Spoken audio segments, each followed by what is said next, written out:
హిందూ ధర్మంలో అత్యంత శక్తివంతమైనదిగా పరిగణింపబడే గాయత్రీ మంత్రం. దాని అర్థ వివరణ ఇక్కడ ఉంది. గాయత్రీ మంత్రం ఓం భూర్భువస్వః తత్సవితుర్వరేణ్యం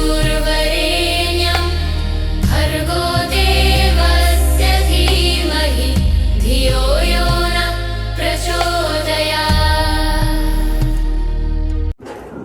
మంత్రం యొక్క తాత్పర్యం: సృష్టిని కలిగించేవాడు, పూజింపదగినవాడు మరియు పాపాలను నశింపజేసేవాడు అయిన ఆ సూర్యభగవానుని యొక్క దివ్యమైన కాంతి మేము ధ్యానిస్తున్నాము. ఆ పరమాత్మ మా బుద్ధులను ఎల్లప్పుడూ సన్మార్గంలో ప్రేరేపించి నడిపించుగాక. ముఖ్య గమనిక: గాయత్రి మంత్రాన్ని జపించడం వల్ల జ్ఞాపకశక్తి పెరుగుతుందని, ఏకాగ్రత లభిస్తుందని మరియు అంతర్గత శక్తి మేల్కొంటుందని పెద్దలు చెబుతారు.